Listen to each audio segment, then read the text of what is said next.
Bonjour à tous, Franck Muller, ici Lyon, ravi de vous retrouver. Nous sommes lundi 14 décembre. Bien, la dernière vidéo, on flirte avec les 2000 vues, on reprend un petit peu du poil de la bête. Je vous remercie pour tous les partages. Je vais parler du racisme et revenir un petit peu sur le match, le fameux match PSG Istanbul.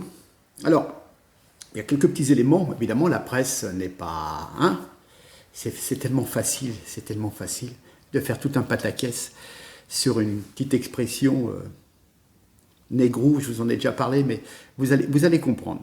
Déjà, il faut savoir que l'entraîneur adjoint du club d'Istanbul, celui qu'on a traité de négrou, puisque, en fin de compte, l'un des arbitres a dit, le monsieur il s'agite là-bas, il s'excite, c'est lequel? C'est le négrou, c'est-à-dire c'est le noir en roumain, hein, on est d'accord, hein, c'est des racines latines, on en a déjà parlé. Et lui-même, au bout de la deuxième minute, déjà, hein, sur le match qui a duré, je crois, 14 minutes, au bout de la deuxième minute, il avait dit qui c'est les arbitres? Donc il a traité le corps arbitral de gypsy, c'est-à-dire de gitan. Hein. Vous voyez les arbitres roumains, puis vous dites, mais c'est qui ces gitans là? Ah, c'est eux qui vont arbitrer le match? Voilà. Ah, déjà, l'entraîneur, donc, qui vient se plaindre d'insultes racistes, a lui-même été déjà dans un premier temps raciste en traitant les Roumains de gitans. Bon, ça c'est un point. Évidemment, personne ne le raconte. Hein. Il y avait un troisième personnage entre l'arbitre roumain et l'entraîneur numéro 4, le Black, si on peut dire, d'Istanbul. C'est un footballeur qui s'appelle Dembaba et qui a pris la défense de son entraîneur. Vous savez, il y a des gens, dès qu'il y a un truc, il faut vite qu'ils viennent mettre leur grain de sel et brasser la merde. Hein. Et donc c'est lui qui a exigé l'arrêt du match, hein, et qui a dit aux autres joueurs, ah, c'est pas possible, il y a du racisme et tout, il faut arrêter le match. Voilà, donc c'est lui. Mais quand on va sur la page Facebook, sur son compte Twitter, etc. de ce monsieur, c'est un militant islamique qui soutient Baraka City, qui soutient Erdogan, qui soutient Tariq Ramadan, etc., etc. Vous voyez, c'est quelqu'un qui est très... Voilà, je crois que même dans son précédent poste, je crois dans une équipe anglaise, hein, sous réserve, mais il me semble avoir lu ça, il n'avait pas voulu porter le maillot, parce que le maillot, le sponsor, c'était une banque, donc le fait de porter sur son dos un maillot avec de la pub pour une banque, c'était péché. Hein. Et donc voilà, sa religion lui interdisait de faire de la promotion d'une banque. Vous voyez, c'est tous des gens à histoire, quoi. Je veux dire, attendez, vous faites du foot, vous êtes privilégié, vous êtes dans un monde de luxe, de fric, voilà. Hein. Bon, alors quand on voit aussi le racisme dans le foot français, moi je veux bien, je vous l'ai déjà dit, j'irai pas traiter quelqu'un ni faire des cris de singe, etc. Quand vous voyez que l'équipe de France était parfois représentée, je pense, le grand maximum, au moins 9 joueurs, si ce n'est 10 sur les 11, bon, le goal était toujours blanc. Mais parfois il y arrivait d'avoir 8, 9, peut-être 10, je ne sais pas, les spécialistes me répondront, hein, mais il y a des photos où on voit l'équipe de France de foot, à part le goal, c'est suivant le jeu, des remplaçants, quand on fait tourner un peu l'effectif et tout, mais c'était que des noirs. Alors, moi je veux bien, mais une France raciste qui met 9 ou 10 joueurs noirs pour la représenter, qu'ils soient antillais ou binationaux d'Afrique, etc., faut arrêter de raconter des conneries. Hein. On est d'accord que des problèmes existent, il en existe, mais enfin, faut pas pousser la mémé. Hein. Alors donc, vous nous faites chier. Ça marche dans les deux sens. Parce que le blanc, c'est aussi une insulte discriminatoire dans la bouche d'une personne qui est un petit peu foncée de peau. Hein. Rappelez-vous que les Italiens ont été appelés Rital, ils n'ont jamais déposé plainte. Les Portugais ont été appelés Portos, ils n'ont jamais déposé plainte. Les Espagnols ont été appelés souvent Espingouins, ils n'ont jamais déposé plainte. Et les jaunes, les gens du continent asiatique, ont été appelés des Niakwe, ils n'ont jamais déposé plainte. Et les blancs, on les appelle face de craie, fromage blanc. Ils n'ont jamais déposé plainte. Alors, les gens là qui sont un peu foncés, hein, ceux qui déposent plainte, feraient mieux de s'intégrer au lieu d'ouvrir leur gueule à tout va. Hein. Et si les médias médiatisaient moins la racaille, celle-ci se mettrait moins en avant pour faire le buzz. Hein. Et puis alors, si on rajoute derrière les rappeurs avec leurs paroles sanguinolentes pour tuer des blancs, violer des femmes, tuer des bébés, enfin bon, quand on voit les vidéos avec des voitures en flammes, etc., des scènes de viol, non mais c'est bon quoi, je veux dire. Stop, ayez un petit peu de pudeur, hein, ayez un petit peu de pudeur, voilà. Hein. Alors, idem, alors là on a un bon français, hein, c'est Antoine Griezmann, qui ne veut plus être sponsorisé par la marque Huawei, car effectivement, en Chine, il y a des choses spécifiques, c'est un régime totalitaire. Hein. Donc, évidemment, il y a ce qu'on appelle les Ouïghours, c'est-à-dire, ce sont une population et d'ethnie un petit peu chinoise, mais qui est musulmane, hein, une population asiatique musulmane, et qui, évidemment, la religion musulmane est tellement, si vous voulez, une question de religion politique, que ça fait un État dans l'État, et que donc, souvent, ces gens peuvent être déportés ou dans des camps et tout, d'après ce qu'on nous dit. Hein. Après, bien, alors évidemment, Antoine Griezmann, c'est pas possible d'être partenaire, d'être sponsorisé. Alors, c'est tout à son honneur, parce qu'il perd de l'argent. Hein. Mais, moi, je veux bien, mais il ne veut pas porter le maillot d'une marque sur son maillot, être sponsorisé donc par une marque chinoise qui fait du mal à des musulmans. Ok. Mais j'aurais bien voulu que ce Griezmann, Antoine Griezmann, avec un prénom bien français, condamne Boko Haram, Al-Qaïda, s'énerve il y a 3-4 ans, quand il y avait le meurtre des chrétiens d'Orient. Hein. Là, on ne les a pas entendus, tous ces gens-là. Vous voyez ce que je veux dire? C'est toujours à sens unique. Hein. Est-ce que Antoine Griezmann a parlé des Arméniens décapités, là, il y a un mois, là? Mais c'était scandaleux, hein, décapités. On avait des gens des mercenaires turcs, syriens, des anciens d'Al-Qaïda, de l'État islamique, qui ont été embauchés par Erdogan pour aller faire la guerre aux Arméniens, hein. Et là, personne ne dit rien. Hein, voilà, hein. Des sanguinaires, des extrémistes qui font la honte de la société. Ces gens-là ont été embauchés par la Turquie pour aller se battre et aider à reprendre du terrain sur les Arméniens. Et là, voilà. Hein. Alors, voilà. Moi, ce qui m'énerve, je veux bien parfois entendre qu'on profite de sa notoriété pour faire un petit peu de politique ou de l'humanitaire. Ok. Mais enfin, quand on voit des populations entières décimées et personne ne dit rien. Et puis dès que ça touche aux musulmans, ah ouais, d'accord. Ok, je sais, Antoine Griezmann, quand tu es dans le vestiaire, tu es entouré, tu as une majorité de musulmans dans l'équipe de France. Oui, d'accord. Mais enfin, c'est pas une raison. Hein, d'accord, ouais, tu cherches à te bien faire voir, on est d'accord. Mais ça fait quand même mal à ma France. Moi aussi, j'ai mal à ma France. Voilà. Hein. Enfin.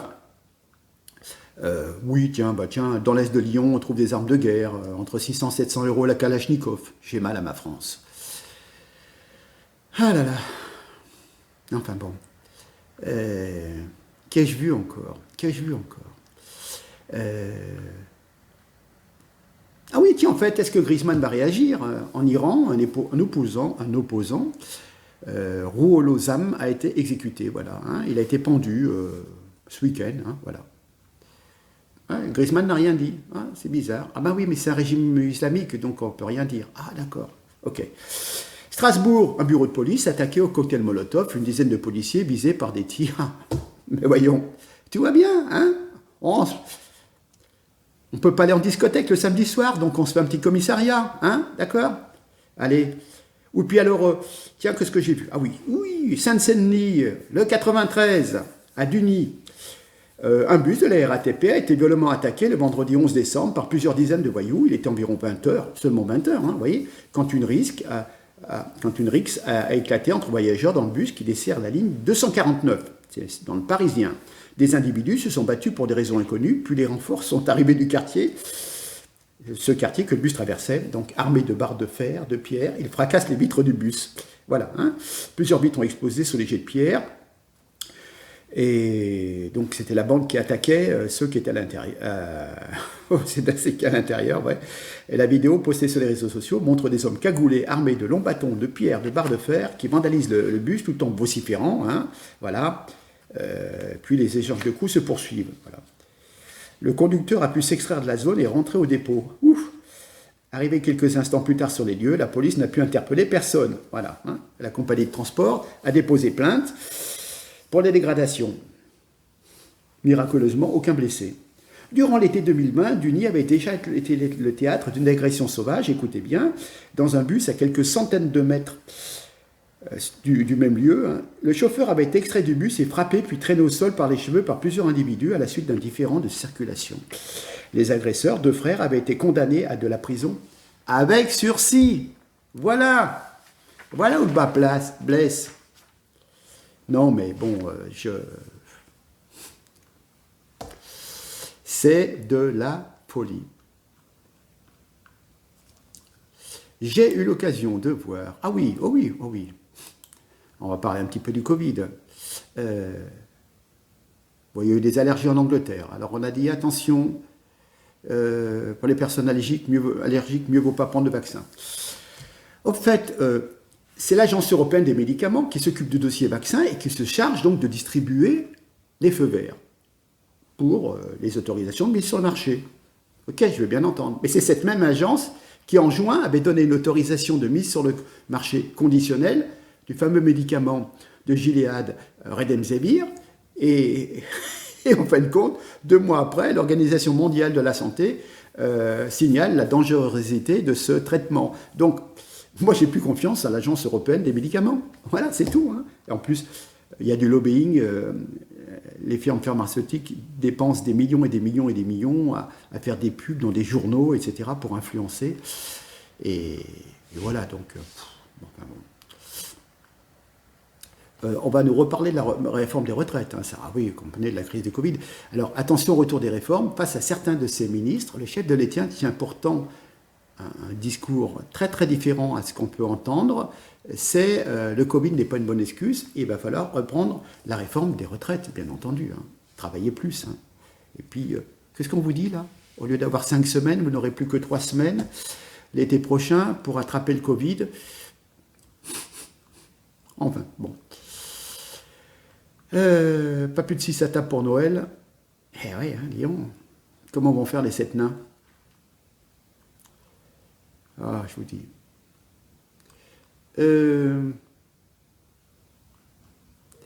Je voudrais... Ah oui, alors, je voudrais revenir un tout petit peu sur les fameux tests.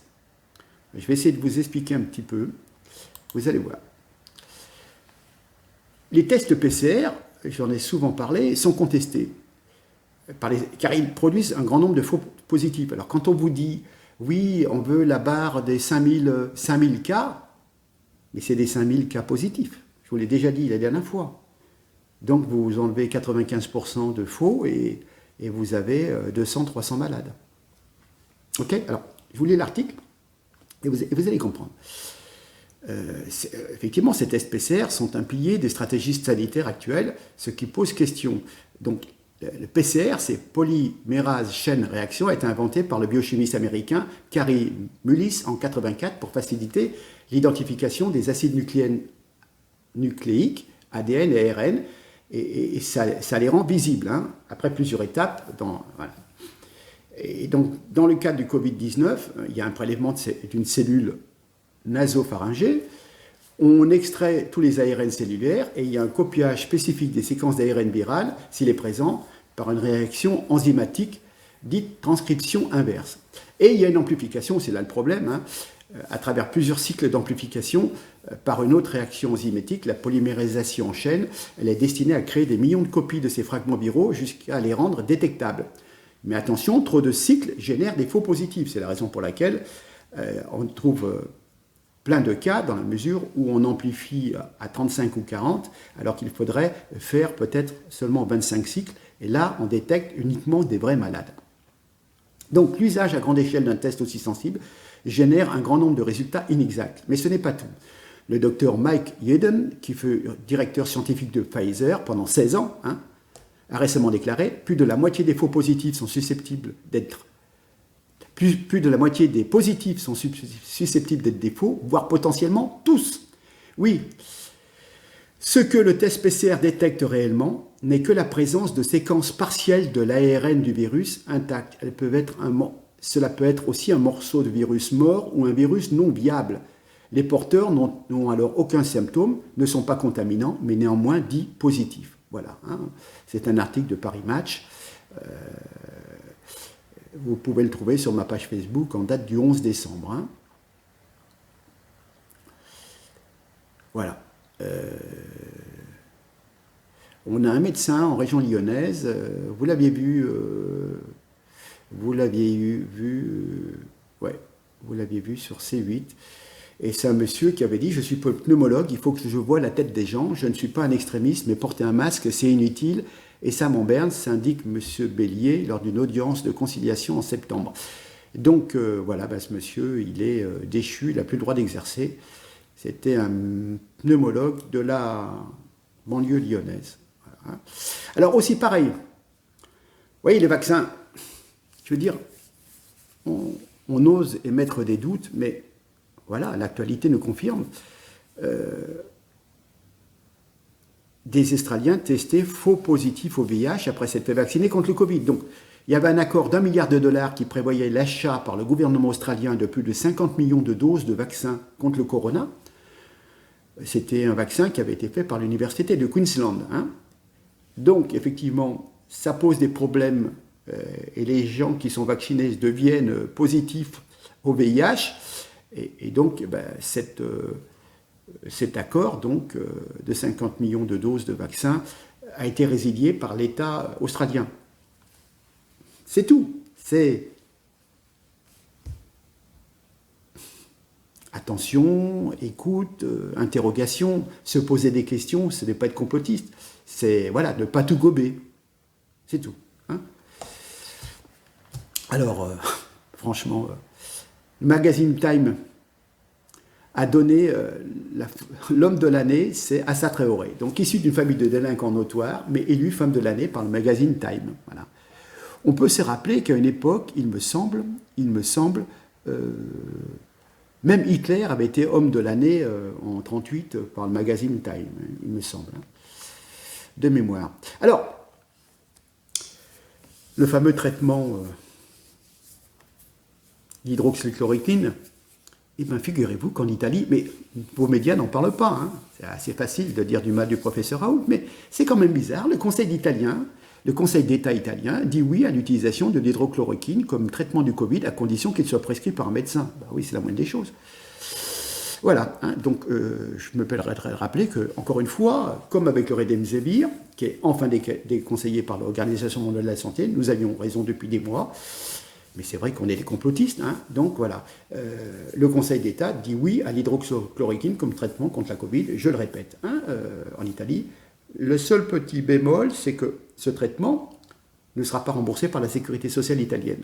Mais il est conseillé au début de la maladie, pour son aspect justement, de prendre tout de suite au départ cet aspect viral.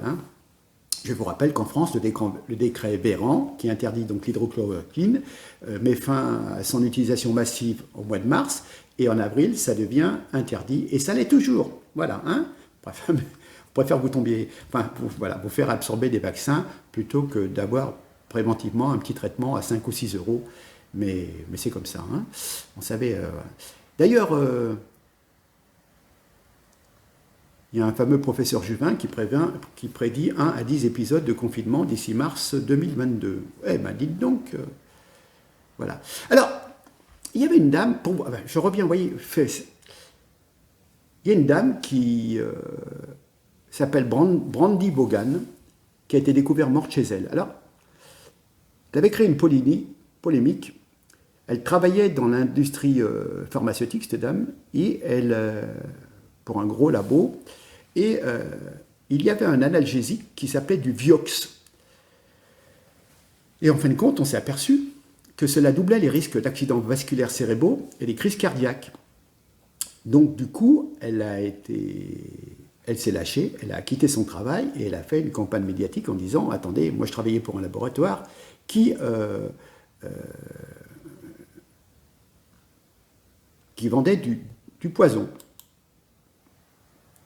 Et c'était, est-ce que je retrouve le nom du laboratoire? Et donc cette dame, elle a été retrouvée morte chez elle. Alors elle a été menacée, hein, évidemment, parce qu'il n'est pas bon de...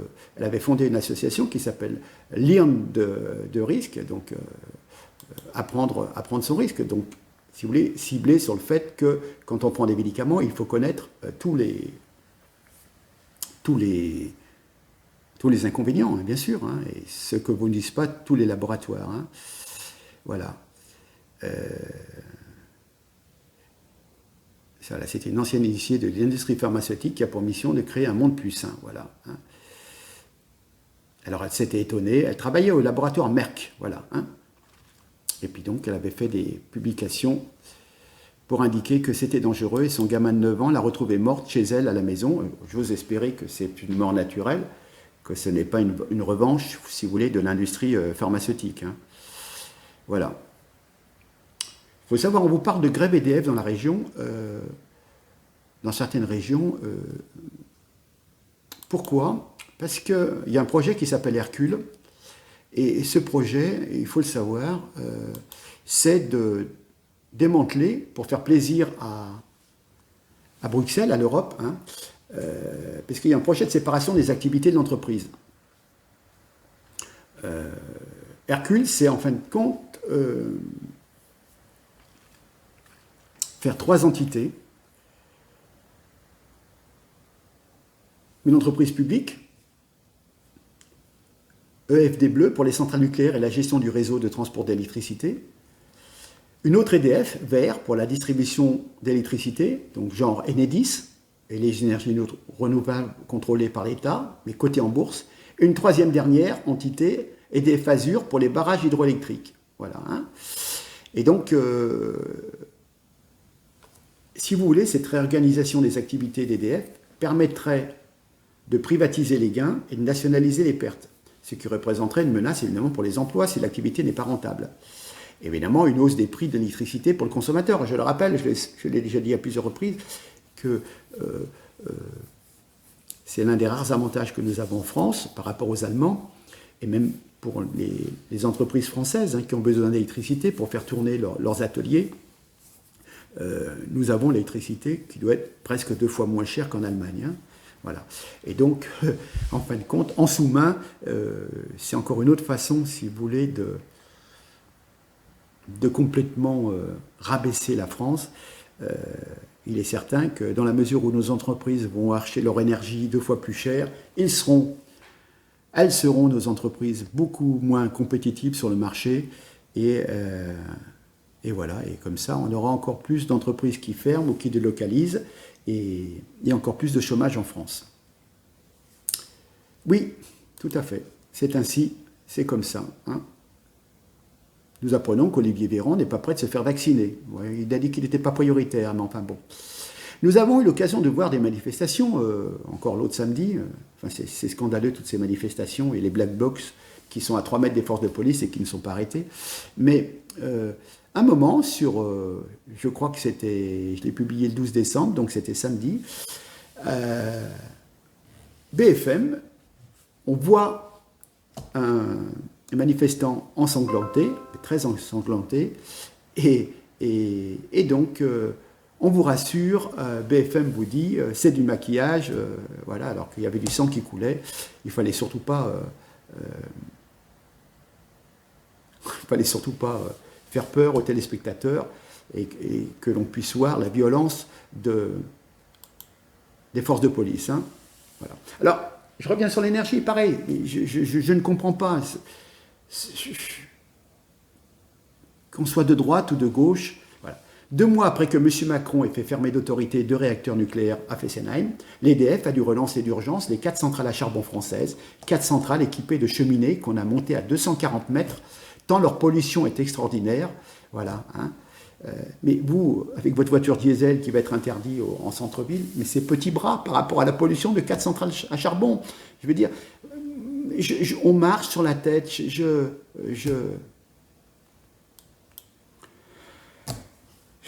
n'en peux plus. Alors, je vais faire une toute petite pause et je reviens vers vous 5 minutes. 5 minutes et voilà. À tout de suite.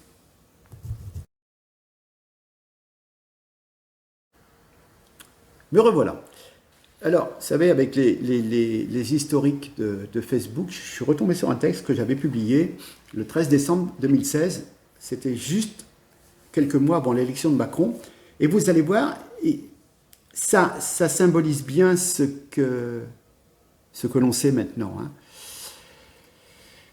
Ce texte, je vous le lis. Hein, j'ai bien compris. 350 000 € la location de la salle du dernier meeting de Macron. D'où vient l'argent? Entre banquiers d'affaires qui font de la politique et investisseurs un peu véreux, il y aurait comme un parfum de capitalisme de connivence entre copains et coquins. Mais non, depuis le lancement de son mouvement En Marche, Emmanuel Macron aurait pu compter sur le soutien de 11 000 généreux donateurs, de quoi récolter plus de 3 millions d'euros. Mais je reviens en 2014, lors du rachat de SFR. À cette époque, Patrick Drahi présente sa candidature et entre en concurrence avec Bouygues. Montebourg, alors ministre de l'économie, s'y oppose. Numéricable, donc la boîte à Drahi à l'époque, a une holding au Luxembourg. Son entreprise est cotée à la bourse d'Amsterdam. Sa participation personnelle est à Guernesey, paradis fiscal. Paradis fiscal de Sa Majesté la Reine d'Angleterre. Hein. Et lui-même, Drahi, était résident suisse. Donc à l'époque, Montebourg, et on peut comprendre, hein, d'ailleurs ces temps-ci il revient, hein, qu'est-ce que dit Montebourg? C'est quelque chose de logique. Hein. Il va falloir que M. Drahi rapatrie l'ensemble de ses possessions, de ses biens à Paris, en France. Nous avons des questions fiscales à lui poser. Hein. On ne va pas lui faire une fleur de lui filer SFR pour que les bénéfices aillent à l'étranger. Hein. Bon, c'est la moindre des choses quand même. Hein. C'est ce qu'on appelle quand même une espèce de protectionnisme économique. Eh bien non, nous étions en mars 2014. À la rentrée 2014, Montebourg est viré du gouvernement. Et puis Macron lui succède. Et le 28 octobre, il donne discrètement son feu vert à l'opération. Voilà. Donc, écoutez-moi bien, je vais vous rafraîchir la mémoire. Après avoir acheté SFR, Drahi rachète Next Radio. Donc, il devient propriétaire de BFM TV. L'ensemble, appelé Altis Media, est fusionné par un proche de Patrick Drahi, Bernard Mourad, avec SFR en 2007. J'ouvre une parenthèse, Bernard Mourad, c'est celui qui gère, qui a mis des fonds dans la société Loopside, qui a publié la photo où l'on voit le producteur noir un petit peu tabassé par la police. Je referme. Donc c'est pour vous dire que cette vidéo est peut-être sortie exprès. Mais bon, je reviens. Bernard Mourad.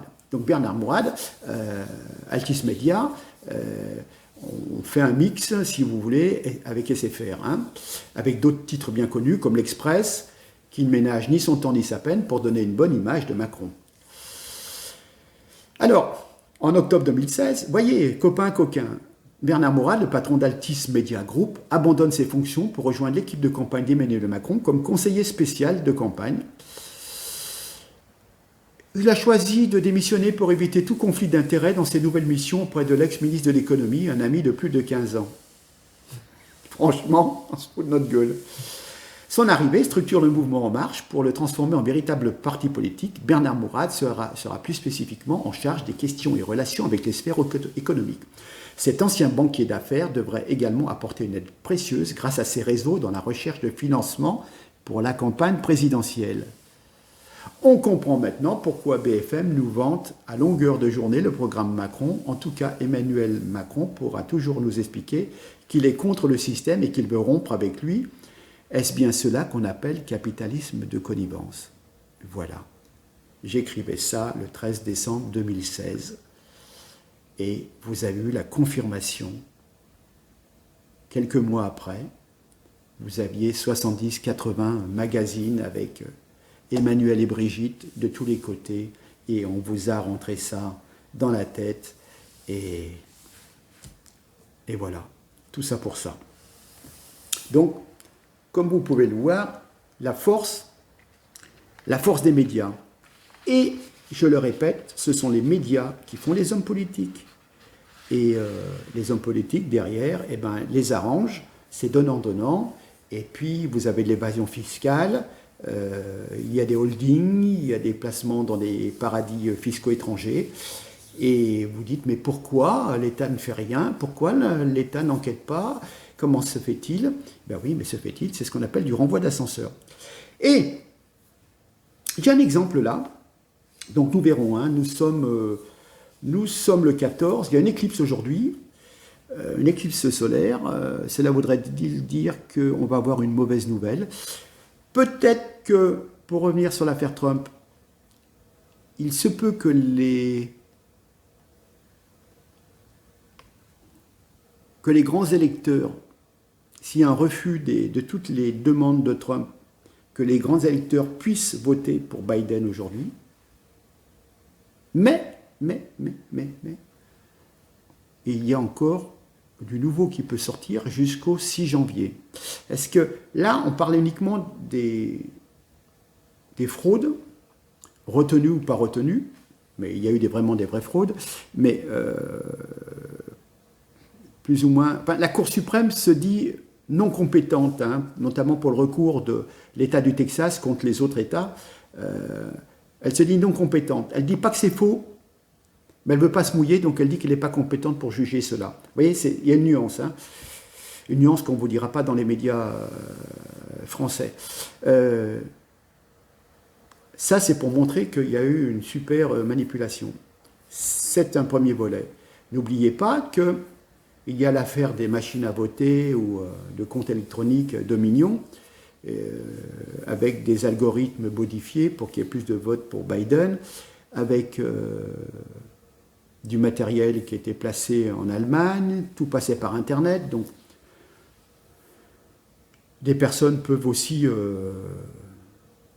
hacker les résultats et les modifier. Il y aurait aussi des interventions chinoises qui préféreraient être confrontées à Biden plutôt qu'à Trump. Donc, vous voyez, donc il y a une ingérence étrangère. Et le but de Trump, justement, c'est de faire ressortir qu'il y a ingérence étrangère avec ces fameuses machines Dominion, et c'est son dernier batou. Voilà, hein. Donc, s'il y a des dossiers qui arrivent à sortir, c'est jusqu'au 6 janvier. Après, ça sera trop tard, mais il y a encore une possibilité. Et je vais vous dire, c'est injustice parce que certaines choses sont bloquées, complètement bloquées, par les médias. Il y a une affaire Biden, et c'est le fiston. Voilà. Alors, c'est un article de Boulevard Voltaire par un monsieur très, très, très connu qui s'appelle Henri Temple. C'est une tête, c'est un souverainiste, mais enfin, voilà quelqu'un qui est... C'est un penseur, vous voyez. Hein, bon. Alors, je vous lis cet article et vous allez voir, essayez de vous imprégner, vous allez comprendre ce qui s'est passé. On a omis des informations. Si les gens savaient que le fils à Biden fraudait avec son père, magouillait, Biden n'aurait pas eu ses bois. Bon, il n'en a pas eu tant. Il n'en a pas eu tant que ça, mais il en aurait eu encore moins. Voilà, je vous lis l'article. Le feuilleton à suspense de la Maison-Blanche est-il terminé? Nul ne le sait à 2 jours du vote des grands électeurs. Si cette cérémonie, qui en général est une formalité pour désigner officiellement le futur président des USA, se déroulera sans rebondissement de dernière heure, vendredi 11 décembre, la Cour suprême fédérale a rejeté un recours formé contre les résultats favorables à Biden dans les 4 États cruciaux par l'État du Texas, suivi par 16 avocats généraux de différents autres États et par 127 membres du Congrès. Les recours judiciaires sont donc quasiment désormais épuisés pour le président Trump. Mais les expertises des systèmes informatiques utilisés pour comptabiliser les votes, puis rassembler et collationner les résultats, seront-elles terminées alors que des milliers de témoignages sous serment dénoncent des fraudes? Il y a d'un côté les médias mainstream qui, aux USA, en France et ailleurs dans le monde, ont proclamé l'élection de Biden avant l'heure. Oui, et de l'autre, les médias en ligne et d'autres réseaux sociaux qui crient que le vote a été volé. Entre les deux, il y a le quotidien New York Post, plus d'1 million d'exemplaires, soit de près de 4 fois le Figaro, qui est raisonnablement pro-Trump et qui, depuis des mois, insiste sur la gravissime affaire Hunter Biden, qui, si elle est confirmée, souillera le nom de Joe Biden et pourra éventuellement devenir une cause de destitution. Rappelons que le clan Biden est suspecté de corruption internationale par diverses sources et preuves, notamment l'ordinateur saisi par la police du fils Hunter, qui lui-même est un toxicomane et un débauché notoire. La corruption impliquerait aussi le père, donc le futur président, si on peut dire, dans des affaires de prise illégale d'intérêts et rémunération d'interventions politiques et financières réalisées du temps où il était vice-président d'Obama, en Ukraine, en Chine et dans bien d'autres pays. Dans ses éditions du 10 et 11 décembre, le New York Post, qui avait été le seul à évoquer le contenu de l'ordinateur saisi, fait des révélations importantes. Un journaliste prestigieux et respecté, Glenn Greenwald, prix Pulitzer, s'étonne que ce scandale d'État révélé par le New York Post ait été dissimulé avant le vote par une collusion entre les grands médias et les big tech. Effectivement, tous les réseaux sociaux, même ce New York Post, quand il publiait sur son compte Twitter ou sa page Facebook des informations sur ce fameux ordinateur dans lequel on a découvert plein de choses, et bien en fin de compte, Twitter ou Facebook censurait. Vous vous rendez compte que Twitter censurait le compte Twitter du New York Post, qui est quand même un grand journal, vous voyez, pour pas que l'information sorte. Hein. Voilà, donc le fameux journaliste là, pose la bonne question de savoir si Biden pouvait ignorer ce business suspect ainsi que les enquêtes pour fraude fiscale contre son fils qui les a reconnus mercredi. Le système de connivence dénoncé par le journaliste d'investigation court entre la Silicon Valley, la CIA et les grands médias. Un autre journaliste du New York Post met aussi en cause donc l'attorney général, le procureur général fédéral, William Barr, pour avoir laissé dormir durant des mois le dossier Hunter Biden alors qu'il en avait connaissance et était censé diligenter les enquêtes à ce sujet avant l'élection. Ce dossier empoisonné est connu depuis plus d'1 an. Or, la tentative de destitution contre Donald Trump avait étonnamment reproché au président d'avoir tenté de savoir auprès de son homologue, le nouveau président ukrainien, ce qu'il était des pressions exercées par le clan Biden sur la justice ukrainienne. Mais le fait grave était bien plus la corruption et la pression des Biden sur la justice ukrainienne pour que la tentative naïve de Donald Trump de savoir la vérité. Ce vendredi dernier, un troisième journaliste, toujours dans le New York Post, dénonce longuement comment les médias mainstream, c'est-à-dire le New York Times, le Washington Post, CNN, ont dissimulé ou ridiculisé la révélation des multiples affaires Biden. Voilà. Et il conclut, eu égard aux tensions extrêmes que traverse l'État et la société américaine, le 20 janvier prochain, la prestation de serment de Joe Biden se déroulera-t-elle dans des conditions normales ? Jamais depuis la Seconde Guerre mondiale, le sort du monde n'aurait été à ce point lié à une élection présidentielle américaine, quel qu'en soit le résultat ultime. Sauf coup de théâtre, le collège électoral va devoir voter pour Biden, donc ce lundi, aujourd'hui. Il y aurait une marge théorique de 37 voix, mais c'est le 6 janvier que le Congrès devra certifier officiellement le résultat. C'est ce que je vous disais précédemment. Donc d'ici le 6 janvier, voilà. Moi, je n'ai pas des informations par QAnon, je ne vous tiens pas en haleine pendant 1h30 dans des lives pour vous raconter des tas de choses. Je ne suis pas là-dedans, mais j'essaye de faire la part des choses. Vous voyez, c'est très sensé, c'est très posé. Il y a plusieurs dossiers. Au fur et à mesure, on en élimine. Mais c'est vrai qu'il y a de grosses histoires de corruption. Le fils Biden, tellement il est débauché, alcoolique, drogué, etc., il avait emmené son ordinateur à réparer. Je vous en ai parlé il y a peut-être un mois. Et puis, il y avait plein d'informations confidentielles. Le réparateur est tombé là-dessus. Je crois qu'il avait appelé le FBI, mais il en a fait quand même une copie. Et puis voilà. Vous vous rendez compte, le gars, il emmène son ordinateur à réparer. 3 mois après, il ne vient pas le chercher. Et donc le réparateur, il se dit, bah tiens, qu'est-ce qui se passe? Je vais regarder. Et puis il y a plein d'informations sur des manipulations, des contrats avec les Ukrainiens, les Chinois et tout. Enfin bon, c'est des trucs chauds bouillants. Hein, voilà. Eh ben... comme il faut tout faire pour que les Biden passent, toute la presse, les médias et tout ont censuré pour que les infos ne ressortent pas. Voilà, hein. Ça, c'est pas les costumes à Fillon, ça. Hein. C'est autrement. Hein. Autrement. Vous voyez ce que je veux dire? Voilà. C'est tout. Hein. Je vous donne l'information. C'est une planche pourrie, ce mec. C'est un vieux débile, déjà.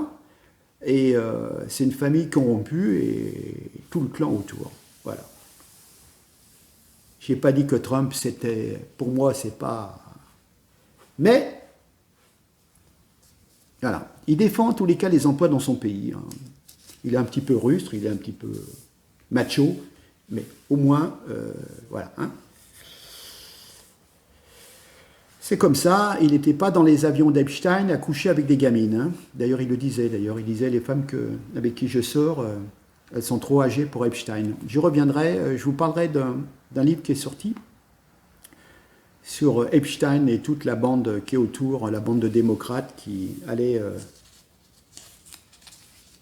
sortaient comme Clinton et compagnie, qui allaient se taper des gamines de 12-14 ans. On reviendra, je vous en parlerai pour la prochaine fois. Ça vous fera aussi peut-être un livre à lire pendant les congés entre Noël et Nouvel An. Vous verrez, je vous en reparlerai. Il faut absolument que je pense à vous mettre le lien. Je vous en parlerai la prochaine fois. Voilà. En tous les cas, je vous remercie. Pour certains, c'est la dernière semaine de travail. Je vous souhaite une bonne semaine. Je vous souhaite une bonne journée qui va être, je pense, relativement pluvieuse cette semaine. Mais voilà. Sur ce, eh bien, écoutez, partagez. J'espère que je vous aurai apporté quelques éléments de réflexion. Hein. Et puis voilà. Hein, d'accord? On fait comme ça. Bon, toujours autant de violence dans les quartiers. Je prends les paris pour le 31 décembre. Allez, ça marche. À très bientôt. Merci. Merci de partager, abonnez-vous, etc., etc. Merci beaucoup. Au revoir.